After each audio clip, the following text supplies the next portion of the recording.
Lovely, lovely. Well, welcome everyone. Welcome to another Saturday morning session. We're so excited with Andre and Jen again sharing with us. You guys always bring such treasures and such wisdom and pearls for us on a Saturday morning. So we absolutely love it.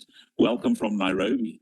So a little bit of a distance between old South Africa and Nairobi, but it's so good to have you guys on board this morning. Shelly, I hand over to you for the panel. Yes, so Kim and I are on two different spots today. Kim's on a church camp and I'm on my post. And the preamble is a bit of a trigger warning. And the upcoming couple session, it always explores personal and sensitive topics. It includes sex, sexuality, nakedness, trust, secrecy, shame, and sexual betrayal. If you are a betrayed spouse, some of the content may feel triggering or emotionally overwhelming. Please remember, a trigger is not a sign of weakness. It's your nervous system signaling that a part of you still needs care, healing, and understanding. In a supportive environment like this, triggers can become powerful opportunities to explore wounds with compassion, gain deeper insight into your story, and build new paths of empathy and connection with your partner. You are not alone on this journey. Please feel free to take breaks, step away, or process with a support person if needed. And just to read a disclaimer quickly, the content shared in this session is for education and support purposes. To have you guys on board this morning. Shelly, I hand over to you for the panel. Yes, so Kevin and I are on two different spots today. Kim's on a church camp and I'm on my post. And the preamble is a bit of a trigger warning. And the upcoming couple session, it always explores personal and sensitive topics. It includes sex, sexuality, nakedness, trust, secrecy, shame, and sexual betrayal. If you are a betrayed spouse, some of the content may feel triggering or emotionally overwhelming. Please remember, a trigger is not a sign of weakness. It's your nervous system signaling that a part of you still needs care, healing, and understanding. In a supportive environment like this, triggers can become powerful opportunities to explore wounds with compassion, gain deeper insight into your story, and build new paths of empathy and connection with your partner. You are not alone on this journey. Please feel free to take breaks, step away, or process with a support person if needed. And just to read a disclaimer quickly, the content shared in this session is for education and support purposes only. While we strive to create a safe and respectful space, Grace Online cannot be held responsible for any emotional distress, discomfort, or relational tension that may arise during or after the session. Please participate at your own discretion and seek professional help if needed. Your healing matters, your safety matters, and your voice matters. And so now we hand over to Andre and Jen all the way from Nairobi. For your pearls of wisdom. We can't wait to hear what you have to say to us. Great. Thanks so much, Michelle and Kevin. As always, it's such a good thing to be here. And yeah, it's wonderful to be here in Nairobi, in a new space. And it's already 8 o'clock here. So we've been up since 4:30 in South Africa, getting here. But no, we woke up here. So don't worry, we didn't fly here. All right. But it's a real privilege to be here. And just to put what we're going to share this morning in context, for the last few sessions, I think it's the last 4 months, we've been looking at intimacy, how we can develop intimacy. And we looked at the key ways in which we can do that by looking at what was it? I've forgotten now. We practice it every day, Jen and I. We were looking at the points of balance. We were working out how to kind of be congruent. We did last time we did differentiation. So how to be together, but be individuals within the togetherness. And part of that was that we looked at how if we are not differentiated, and remember differentiation, as Jen said, is being self-regulated on one hand and then attaching on the other. And so if we are just in for our marriage, just for attachment, we're going to have problems. But if we are just self-regulated, we're going to become very selfish. And so differentiation is actually balancing those two. And when we do that, we can then connect well. But as part of our differentiation talk, we spoke a bit about the courtship cycle. And one of the problems when we don't differentiate well is that we get stuck in one of the courtship cycles, one of the points on the courtship cycle. And so in order to get past the phase of that stage of courtship, we need to go back and think of how are we self-regulating, how are we attaching. So today we're going to look very specifically at the courtship cycle And And just because it says courtship doesn't mean, I mean, obviously this is for married couples. So, but it's the same kind of process of it, getting to know, attach, spend more time with each other. What are the things that sometimes when we're married, we just skip out on, and we lose some of the richness of the ability to relate to each other. yeah. And if you look at all of the different phases of the courtship cycle, it really is beautiful the way that we can connect. And so sometimes we tend to feel that our marriage is only worth anything if there's sex. But there are just so many other things that we can consider in this. And in order to grow in differentiation, in order to grow in our courting, I think 1 Corinthians 13:11 just helps us a bit here. And it says, when I was a child, I talked like a child. I thought like a child. And now I can't read it because I think like a child. I read like a child. Anyway. And it says something to the effect of, someone can bring it up on their Bible as well. Finding it here. Here we go. Yeah. Okay, so I talked like a child. I reasoned like a child. I thought like a child. I reasoned, he's so clever, like a child. When I became a man, and obviously when I became a woman, I put the ways of childhood behind me. And I think that's very important for us to realize as we go through each one of these stages. Where am I just plain childish, not childlike? We're called to be innocent and childlike, but we can be childish. And that means that I just am unwilling to let go of what I like and what I want. And it's all about me and mine, mine, mine. Okay? Mine does mine. Yeah. And, if we're going to live in that space, we're never going to get the fullness of the courtship cycle. So I have this picture of a roller coaster. And we know that life is a roller coaster. It really is. I think for us as couples, life is a roller coaster. Jen and I being in Nairobi in the last week has been a roller coaster.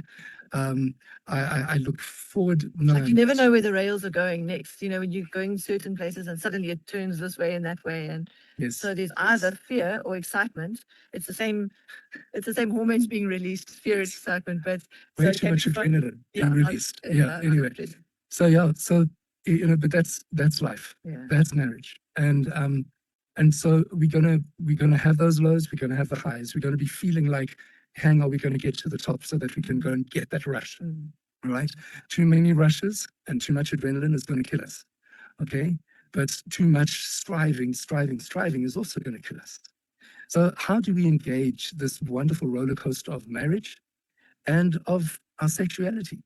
All right? And one of those ways is for us to consider the 12 components of the courtship cycle.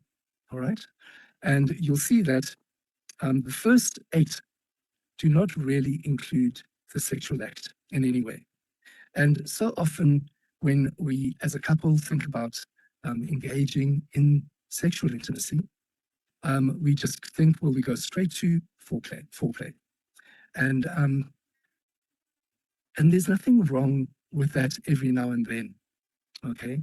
But I would say that the majority of the time we need to actually realize that in order to get there, it's so helpful to just go back to the basics of what does it mean to notice, to be attracted to each other again, to maybe flirt a bit, all right?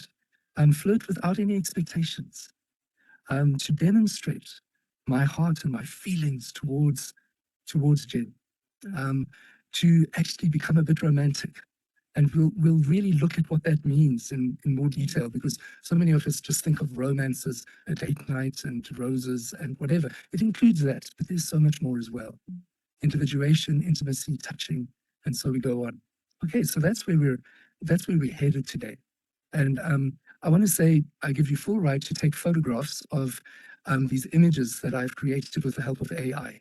Okay, don't worry, it's been checked and it is all my work. So please.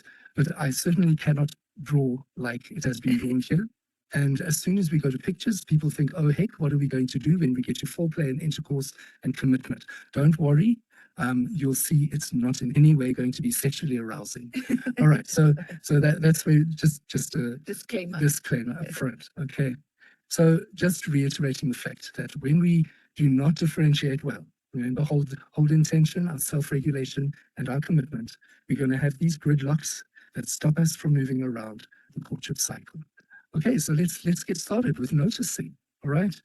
And there you have this wonderful picture of what it means to notice. And on the right-hand side, you've got binoculars. So yes, we've all scoped the land. And in our early days, we scoped the land and we've noticed certain things. And then we noticed somebody very special in our lives, okay? On the left-hand side, it would really be before we found our partner, okay? And we would have noticed what we like in all people. Are they kind? Do they have a sense of humor? Are they thoughtful? Are they good listeners? All right, we would have been screening as well. Nah, I don't like that dishonesty, the disrespect. I don't like the unreliability or the different values, okay? But then, you know, we start realizing, okay, I noticed this and this is fairly good. I realize how patient he is, all right? Or how patient she is. Or I realize how supportive he is, okay? And so we keep noticing. And the big challenge for us in marriage is to be on the right-hand side, keeping our eyes open, right? Realizing that we're always growing and there's always more to notice about our partner. Just this week, I've noticed things about Jen. I mean, when she finds people that are in need of feeling comfortable, no, not even comfortable, excited about their disability, man, she can speak forever and just love on them. And listen. yeah, Everyone's got stories. but that's part of loving on them. Yeah. And I've noticed that this week. And there's been elements to it that I've never seen in the past. So that's been pretty cool. Okay, so notice today, nurture, love every day. Okay, and that's what we need to be doing. So maybe you can put a tick, or I don't know, A thumbs up or a emoji. you know, in what is it in reparative therapy? You all go and get an elastic band, you know, and every morning wake up and click yourself. Come on, what am I going to notice that is new today? New today. Okay, so that's noticing. So just with your spouse right now, okay, what good did you first notice in your spouse?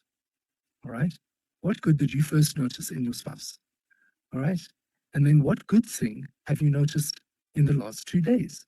Okay, I've shared with you a good thing I've noticed in the last 2 days, but it's quickly just share with your spouse. I know that you've still got sleep in your eyes and whatever it is, but let's share that. And Michelle and Kevin are going to quickly WhatsApp each other. Yeah, there you go, Michelle. Fantastic. Okay, so let's just take about a minute to do that.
All right, I hope that has been enriching.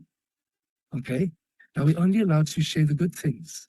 Okay, no bad things. All right, not this morning. Okay, can be real, but this morning we're just sharing good things. Okay, so that is noticing. So we move on and we go to attraction. All right, so we've noticed and we've said, aha, all right. I'm feeling and I'm acting. The curiosity sparks connection. I ask things, I listen, I get to know. I'm just getting attracted, folks. That's all. In the process, I'm learning about myself. Okay, and in the process, I'm deciding, what are the red flags, what aren't, and all those kinds of things. I know what's right for me. Okay, I'm individuated. I stay open to keep discovering, and people grow, and so does love. And then in that last right-hand side one, I think it's good for you to see that, because this couple is growing older and older and older. All right, And I think it's terrible that they show old people with gray hair, because I have gray hair and Jen has gray hair. It's just not fair. But anyway, but you know, It's natural. Remember, sexuality is natural. thank you. Having Thank you. gray hair is natural. That's why I got you. Yeah, Okay, good. exactly. All right, so we have new experiences, all right, that cause attraction, moves to meeting challenges. So we meet challenges together. But hopefully we put up an umbrella and we sit underneath it together to face the challenges. We grow together, and that is celebrating times. And then our love eventually becomes lasting. But this is all still part of attraction. Attraction is more than a feeling. It's a choice to keep discovering and building love that lasts. Okay? It's a choice to keep discovering and building love that lasts. So I think when Andre read that scripture earlier, it was like, when I was a child, I thought like a child, reasoned like a child. And I think we're all in that space, is that when you get wounded in a certain place in your childhood, it just stops that growth. And so sometimes part of our thinking is stuck. There's like a stone in the way of being able to get past that. Even just in this whole thing of noticing, and maybe growing up as an unnoticed child, you know, then actually put something in your, just look at me, do anything to look at me. And just realizing that stone of just knowing that God sees you, and to get the revelation from him about that, helps you then to be more receptive to be noticed and to notice. And so, you know, just saying that we reason like a child now, we don't need these childish ways anymore, but it's a journey. It's a journey. And I after think that scripture, it says, I attraction feel is like a the- dim image in the mirror, but then face to face. And so we all busy clearing the mirror. You know, we're clearing the mirror on ourselves, and we're clearing the mirror on each other. And just knowing that when you look at your spouse, you don't see everything. I don't see everything for myself. Just to have that awareness and that openness that there's still more to see in myself. There's still more to see in our spouse. That's what gives it the joy and curiosity that is there with first love, the first noticing and the excitement. Like, oh, I'd like to get to know them more. And yeah, so I think having that attitude in marriage also opens up the curiosity. Yeah. So then, you know, from that curiosity, okay, and the attraction, we move to flirtation. Yeah. At the top there, it says, once the target has been acquired. But actually, that's true for many of us, you know. We were attracted, and then we thought, yeah, this is the one. I'm going to try this one. I'm going to see. And remember, guys, we're not thinking sexual. We're thinking building relationship, okay? And first, 18-year-old. yeah, well, anyway, that's what we've got to tell ourselves. Flirtation sends information that conveys interest and attraction. Okay. I think we can really grow in this in our marriage, because we think, oh, it's only got to be, you know, for the 18-year-olds that are finding themselves. But how do we create interest and attraction in our marriage? Okay. We've got a few steps there that they say: eye contact, smiles, body language, light touch, playful words. Okay. Joking. Yeah. Having fun. All right. These cues say, I'm interested in you. Yeah. Okay. And then hopefully our flirtation, and this is, I think, what we need to grow when we are married as well, is functional and is not dysfunctional. And because we sometimes pick up hurt in our marriage, we often become very dysfunctional in our flirtation. So we start saying words, you know, that yes, on one hand, they are actually being nice and endearing, but on the other hand, there's a bargain in. Okay, so we've got to be functional in our flirtation. So we've got to have respect, kindness, have boundaries. Don't put pressure on each other. Okay, that's not good. Don't be disrespectful. All right, and ignore. That's terrible. That's really sad when we ignore each other when flirtation is happening. So I think for me is, I see, you know, I think with a marriage, sometimes we think if there's flirtation, it's only leading one way. We want sex. Okay, so that's when flirtation. I think everybody gets that. But it's also good, I think, to have, you know, a segue where you can go either way. So flirtation is open-ended. We're not doing it just for sex. We're doing it for the fun of it. And that it doesn't have to lead to sex. And I think for me, as a, you know, in our marriage, that's been the freeing part of knowing this doesn't have to lead to sex. And if it is there, but if there's no sense of urgency, or this is where I wanted to show that pressure, because we can sense it. I mean, we know there's men and we know each other. And so I just think that if we can add that to the flirtation, you know, we can go left or right on this, and either way is fine. Either way is respectful. Either way is agreeable. And it just helps us to enjoy the flirtation itself. Have some fun. Okay, in long-term love relationships, we continue to flirt. Okay, we keep connecting. We stay curious. We keep discovering. And discovery drives passion and keeps love strong. Right? Isn't that lovely? Discovery drives passion and keeps love strong. And yeah, they've just got 3 ways in which you can just be with each other and flirt a bit whilst you're doing a hike, whilst you're cooking. All right. Jenna and I cook. Yeah. I don't know if we flirt during it, but maybe we can develop that. It depends. We've got this massive kitchen, but the oven, and we made it all so nice you can reach everything from the oven. It just means only one person can. So Yeah. we forever eat each other's ways, but Yeah, there's ways that you can it's bump real each jostling, you know. Yeah. Yeah. And Sometimes it's very loving. Yes, and sometimes it's like, no, just one at a time. Go away. Yeah. Anyway, so flirtation is how interest is expressed, connection is deepened, and love stays alive. Okay, isn't that great? Good reason to flirt. Okay, to develop interest, connection, and keep our love alive. So sometimes with young married couples, especially if you've been Christians and they wait all this time to meet the right one, they've never practiced flirting. So they get into the marriage, and we're not saying that they should go too far with other people, but you know, Flirting doesn't involve the sexual yeah, act. it does involve the sexual act. So they've stopped themselves from ever flirting. So they're attracted to someone, they stop themselves. That I see you, and there's attraction, they stop themselves. Now they're married. Now all of this is meant to be right and holy, and they haven't actually a vocabulary for flirting. Yeah. And that's something all of us can develop. So even as good homework for today, it will also be, how can you flirt in a way that you've never flirted before? So And here's some ways to do it. Okay, so now with your partner, okay, or your spouse, all right, which specific words or word means something uniquely special to you as a couple? Okay, which word means something just between you? And if anybody else heard the words, they think, yeah, okay, that's that. But there's something special. And then the next one, how are you kind with each other? Okay, believe it or not, this is all part of flirting. Okay, we're finding a unique vocabulary and being kind. All right, we can have a lot of fun being kind to each other. So let's just give ourselves a minute for that to happen.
Radio.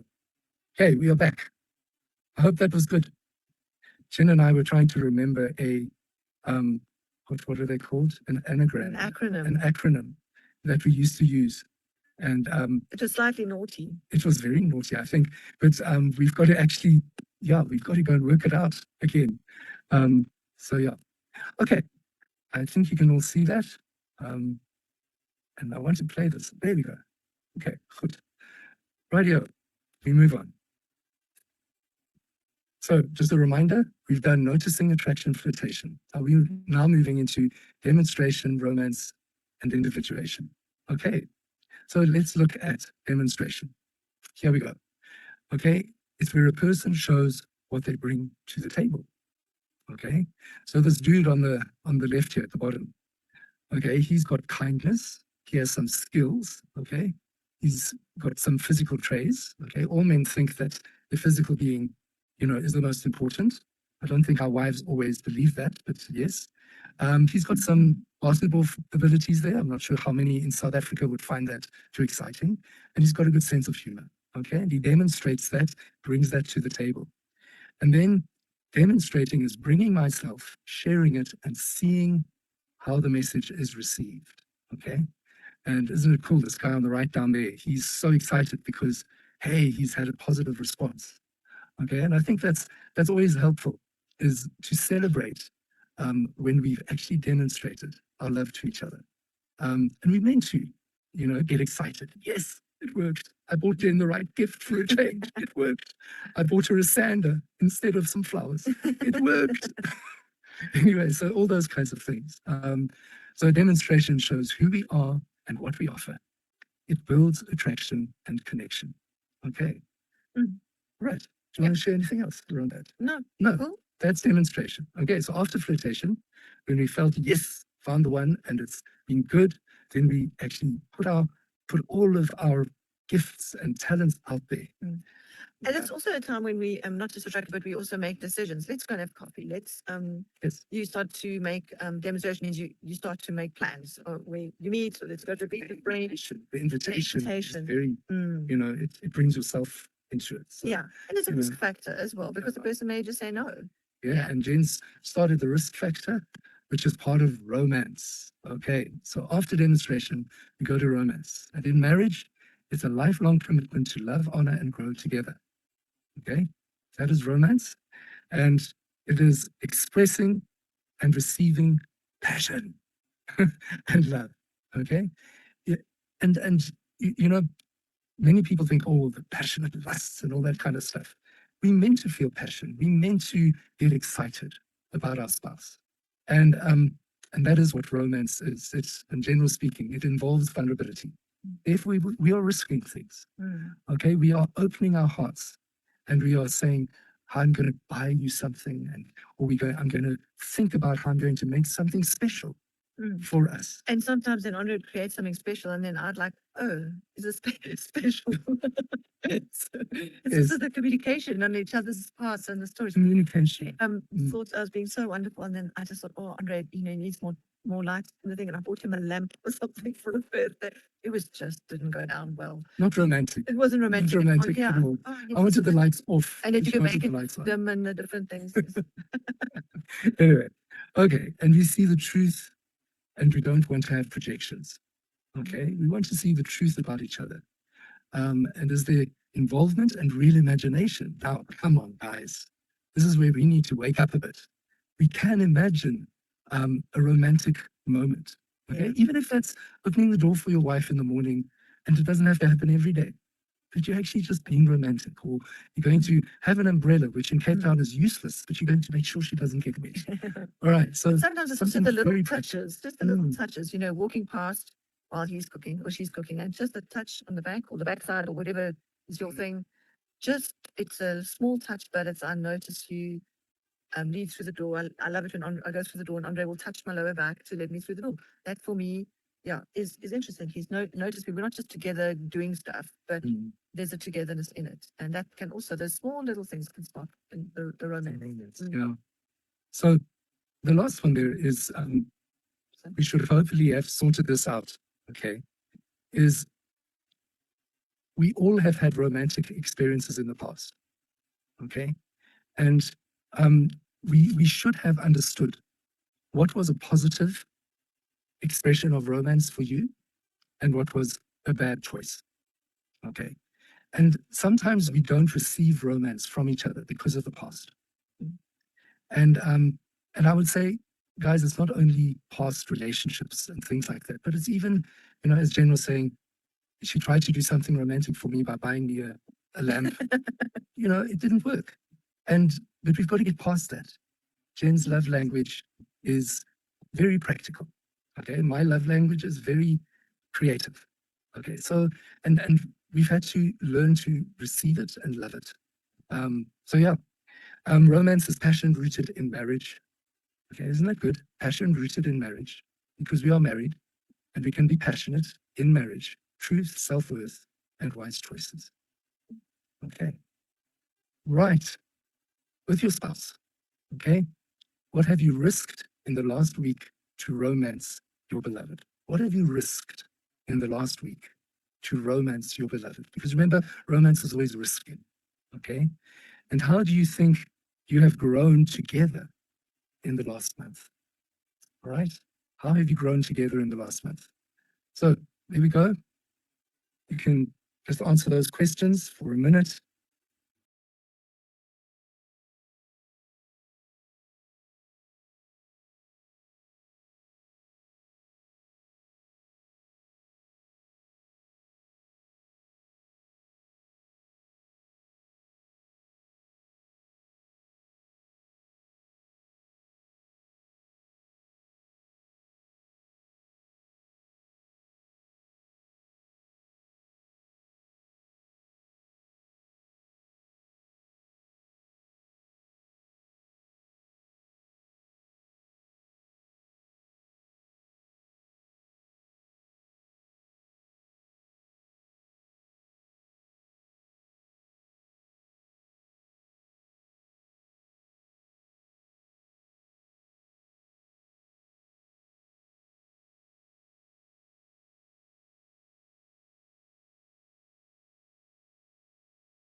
Okay, so we've now got to romance, and now we go to the next one, individuation. Yes, that is the next one. Okay, now I must press my pad. All right, good. So romance is all about adrenaline, okay? And they always say, if you stay in the romance phase for too long, you're going to die. Adrenaline will kill you, okay? So from romance, we move to individuation. And that's even in our marriage, you know, and I think that's also something we've got to realize. When we do a romantic act, or we have shown our romance with each other, and we know that it's not going to go the route of sex, we often think, oh, well, that was a complete waste of time. I'm going to individuate, but we're not individuating healthily. We are withdrawing into our cocoon and we're becoming a porcupine. Okay? But actually, when we can't go further into a sexual act or anything, we've got to know that the individuation process is actually part of the courtship cycle. So I think that's what we did a lot of last time, was on differentiation, and how do you be attracted to something unless, like magnets, unless you're opposite, unless there's something different. If there's no difference, you're going to get bored. This is where young couples often, they're romantic, whatever, and then they start to say, oh no, we're not really compatible. And usually people break up at that stage because they realize, I don't like this about that person, and this is different for me. I'm not sure that that's really going to work. So that's the point of growth as well, to say, is there something here beyond what I feel suits me? Because you're no longer two people. We realize there's differences. So, yeah, but that also gives a gap then to be able to relate, to be curious. Yeah, to pick up the flirting again, because now what's going on? Yeah. Oh, okay. Yeah. Right. And Jen can't read what's in front of us, but she summarized our beautiful pictures here, which is good. It's all good. So it's being your authentic self, okay, which is a healthy relationship. Okay. It's being, you know, really having no fear, obligation, or guilt. Okay. As soon as there's fear, obligation, or guilt, we're not individuating. We have become too connected. And that's unhealthy attachment. I want to say that, and often if one person feels like, oh, I need this person to not reject me, not reject you, they would change themselves to become what the other person needs them to be. And that's unhealthy. That becomes unhealthy. And we've lived through that. Andre was becoming so like what I wanted, and I was trying to become like what he wanted. And it's like, well, what's there to love now? Because we both forced into what the other person wants. And actually, the initial reason we fell in love with each other was attraction, because it was, we were different. Yeah. So that's a backpedaling. We could perhaps do in our marriage and see, where did that start? Where we started changing ourselves to suit the other person, not out of kindness, but out of a sense of desperation. Oh no, I can't be left. I don't want to be abandoned. Yeah. So different is okay. All right. We can disagree and still be okay. All right. We do that. And healthy love supports freedom. I like that. Healthy love really supports freedom. We grow together, not by losing ourselves. Okay. All right. So I'm sure we all have our own thing we love doing that we don't really want to do with our spouse. Doesn't mean that our marriage is on the line. Okay. And it's kind to let our spouse be and do what they need to do. And I can be me and you can be you. We can truly be us. There we go. Nice. Right. Our next one is intimacy. And we've spoken so much about intimacy before today. Right. But it's just that deepening of love. All right. The passion of early relationship will fade. That's normal. Okay. And what's special comes next. All right. And that's that real sense of going deeper, greater vulnerability about deeper issues.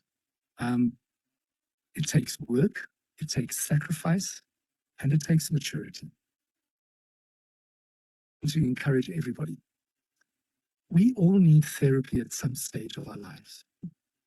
Okay, I'm saying this because there are many people that say, you know, oh, if we have therapy, there's something really bad with me or with our marriage, and I'm owning up to things that are too awful. Now, I know in Grace Online, it's beautiful to see the way that people are stepping up to therapy. Okay, but let's really honor each other as we step up. Honor each other as we realize, I realize Jen is going deeper into something for her freedom. I've had to, in the last month, go deeper into something for more freedom. And yes, it's been us separate, but man, the intimacy that has come out of that. Because I've learned something about myself that I never knew before, and I've been able to share it. And Jen's learned more from me. And Jane's also learned something about herself. And Yeah. and that's been very So, good. so we decided that because we work with people, it's a great investment in our marriage, and for that we will pay for a psychologist or whatever to actually have that space, not because anything's wrong, but because it can be better.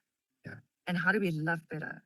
And how do we, position ourselves humbly that we don't need to be noticed or Yeah. filled in places of pain, but that everything we experience is a bonus. So I hope you're realizing, so intimacy is much deeper than attraction and all those things we spoke about earlier. Okay, we're really getting to the nuts and bolts of who am I and who does God see? What does he say to us? Okay, it's a feeling that stays the same. Sorry, intimacy is not a feeling that stays the same. It's a commitment that grows stronger. Yeah.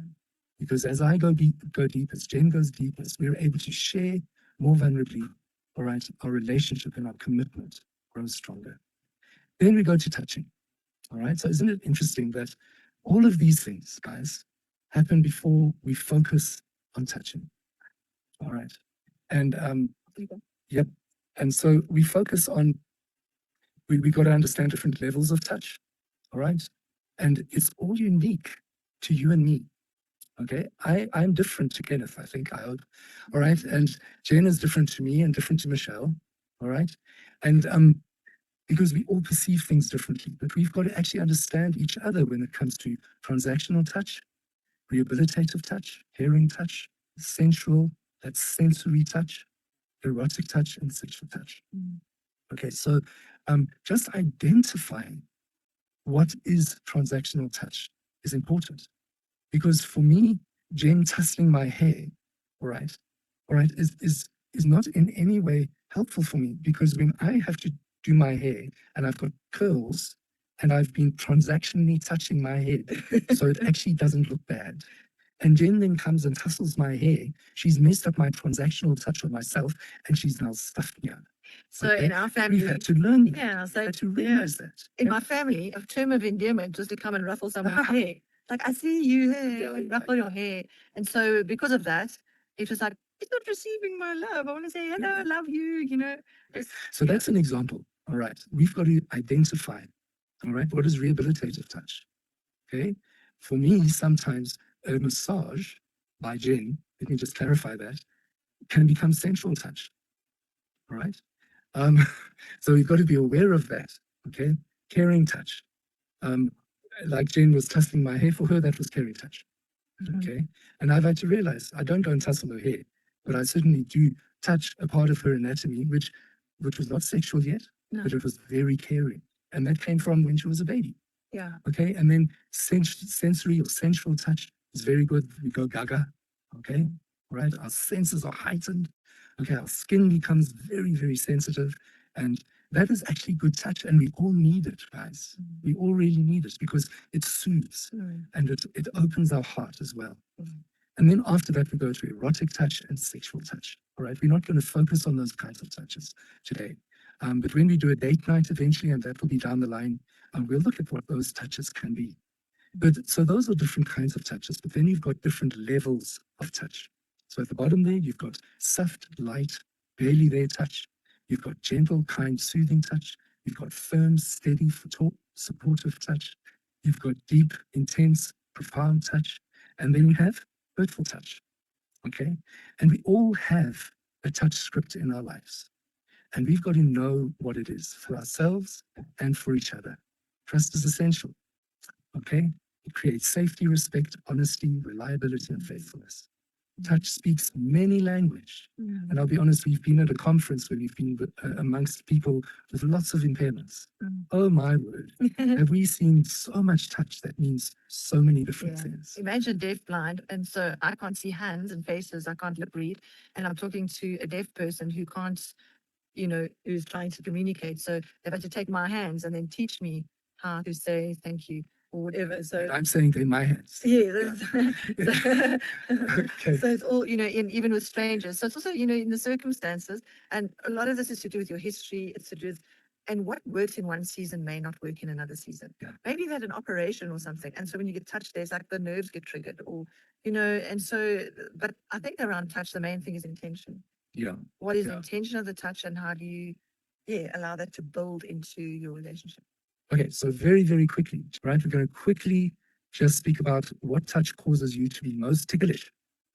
Okay, all right, and we'll talk briefly about that afterwards. And then in what firm touch causes you to feel safe with your spouse. Okay.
Good. Right here. Oh, right. Just a reminder then where we are going. Okay, we are at number 8, touching.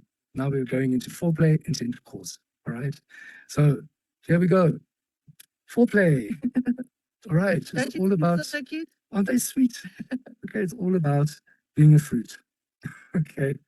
This is the fruitfulness of foreplay.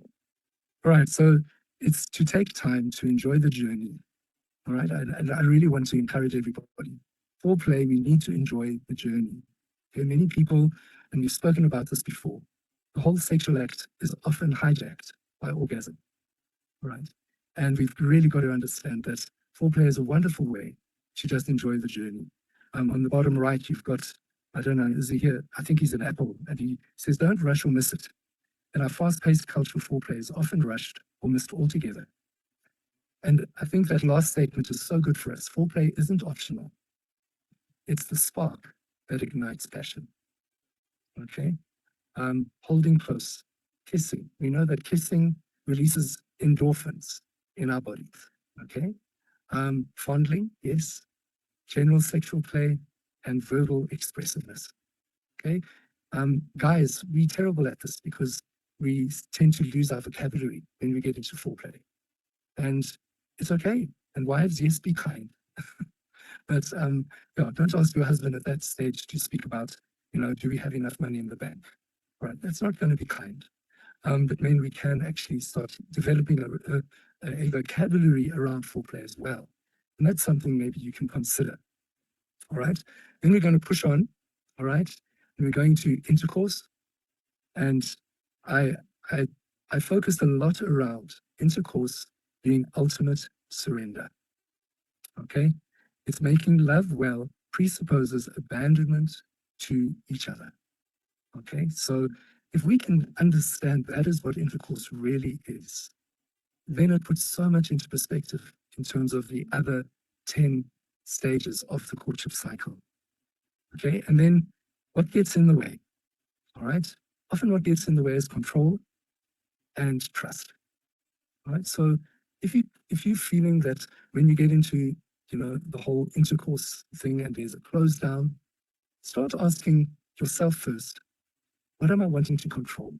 What am I not able to trust?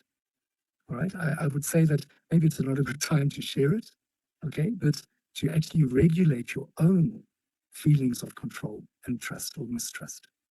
And then what makes love possible?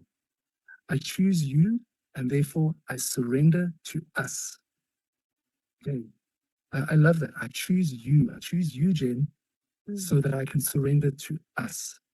I'm not surrendering to Jen, and I'm not expecting Jen to surrender to me.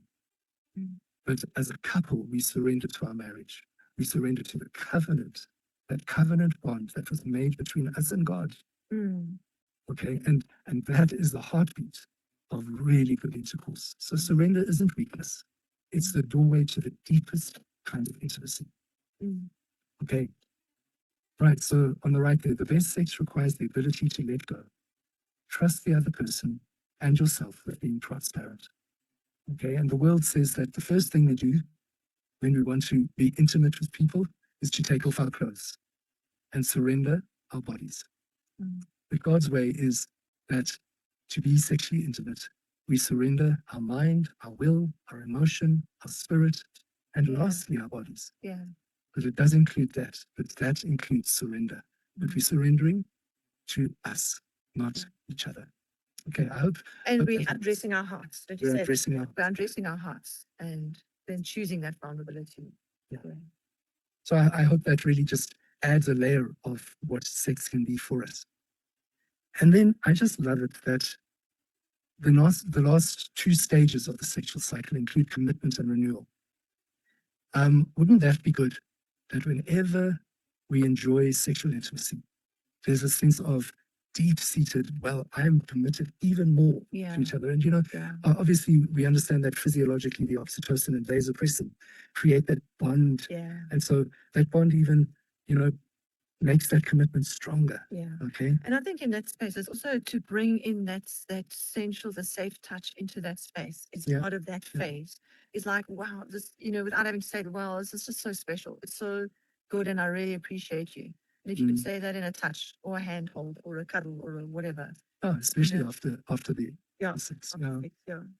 Yeah, and it's really saying this builds in, this creates Yeah. a real bond for today, Yeah, tomorrow, yeah. and always. And it's almost like it's so grateful. It's a gratefulness that is a together gratefulness. And gratefulness, remember, is a form of worship. Yeah. You're saying thank you for something. You're in awe, actually, Yeah. and thankfulness of something. So it's an act of worship. It's a form of worship. And that's also even as believers say, wow, God, you're amazing. This is so weird and wonderful. But and yet so bonding. Okay, we've got one more minute and it's Questions? renewal. Okay. And I also love the fact that this is the end of the sexual act. Let's renew. Mm. Let's renew. Our marriage starts as if it was the first time we ever had intercourse. Okay. We're showing value for our marriage. We're sharing meaning, and we've shared beautiful meaning. Mm. We're taking responsibility. We're breaking the routine, Yeah. and we're deepening our Yeah. love. I won't go into the rest of that, but questions that you might just want to quickly take a photograph of is, what can you commit to doing better for each other? Okay? What can you commit to doing better for each other? And then what unwanted habits are you willing to change for your spouse?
What unwanted habits are you willing to change for your spouse?